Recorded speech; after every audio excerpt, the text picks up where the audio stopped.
Moving on to the next question is, what are some of the drawbacks you have seen as being a woman in the social media space in what seems to be a previously male-dominated industry? So, Rachel, I'll let you start with that one since Haley started last.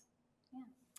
I would say probably more in the beginning when I first started, but definitely always there was maybe a few critiques always on what I was wearing more than anything. I'm like, why is it always the outfit? Like with men, are you picking on their cargo shorts? No. Oh my God. Why are my shorts a big deal? So in the beginning, it was actually kind of funny because the first critique I would always get is about what I'm wearing or not wearing, or am I being safe? So, but if it was a guy, you don't see that. So I just thought that was just kind of funny. They're just always looking at what I'm wearing. So in the beginning, it was a lot of that. But also, I just think not being taken seriously. Like, yeah, I'm just in this for influence. I'm just in this for something. But well, yeah, I am in it because this is my business and I take my work very seriously. And my only role is not social media. It's running a small business. I deliver parts. I'm cleaning bathrooms. I'm inspecting parts. I'm on the machines. Like, it's not my only thing, but marketing is something that we do need to do as a company, as a small business, keep our machines going, make sure people still know that we're out here and we can do the job right and we can make some good parts. So I'd say those are top couple things that come to mind. So. Haley, go for it. I feel like you got a real, a good. They're stirring Let's in my hear head it, now. I can see it in your eyes. You're like that one comment. No, I think to piggyback off of like the what you're wearing thing, I don't think maybe people don't realize this, but like when I post like photos on social media of like myself at like another shop, they're like, those don't look like OSHA approved tennis shoes, and I'm like, dude, I'm like, first of all, I'm on someone else's, like I'm not on their floor. I'm like standing out the door, right? And like the front offices are where I'm at. Like I'm not on the floor. I don't need your OSHA approved tennis shoes. And when I'm at work, I have safety shoes and safety glasses on. Like, guys, come on.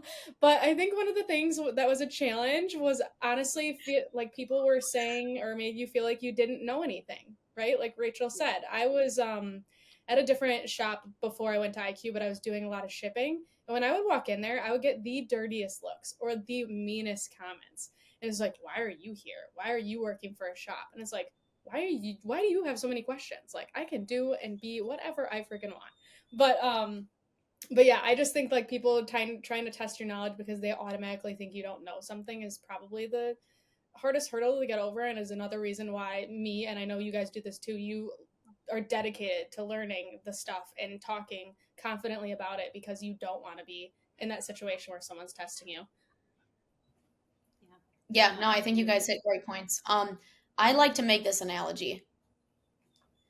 Cosmetology is a women-dominated industry. We can confidently say that.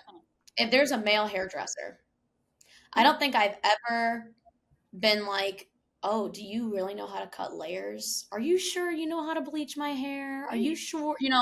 That they're embraced and we give them a platform. And there are so many male cosmetologists out there that are like famous on YouTube because of like all the fun things and the cool things that like women see them doing. And so that's kind of how I see it flipped to manufacturing is how come in a women's dominated space we say, okay, yeah, this guy wants to come in, do some hair, whatever, sweet. But the other way around is a little bit more hesitant.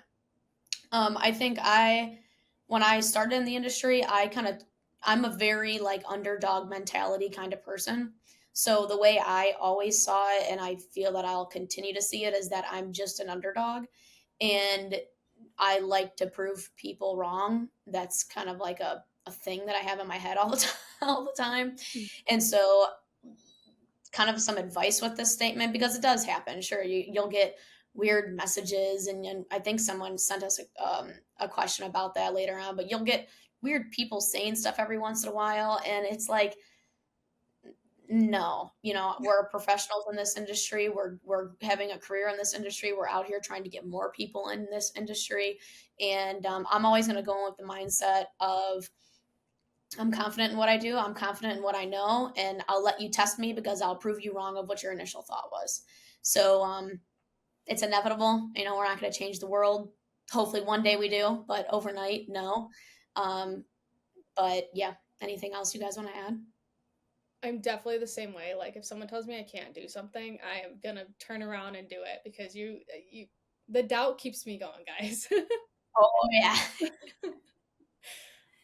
Yeah, no, I absolutely love that. Yeah, I just think, you know, the comments that, especially like the OSHA stuff and all that, and us being a small business, I mean, we don't have that person looking over us 24/7. We actually do have a lot of breathing room as a small business running, you know, having this machine shop. But there's no way Luke or my father-in-law would put me in any type of danger.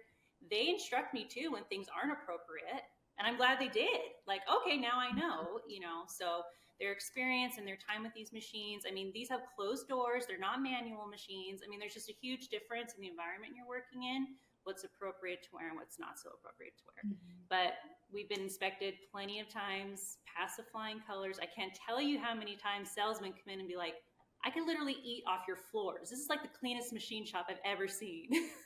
So, I mean, we definitely take safety and, you know, proper precautions. You know, we like to follow them. We're not ones to break the rules, but you know, sometimes it gets hot. I'm gonna wear a tank top. Yeah, It's girl, okay. wear that tank top. Show off the muscles. Wear my tank Show top. off the muscles. For sure, for sure.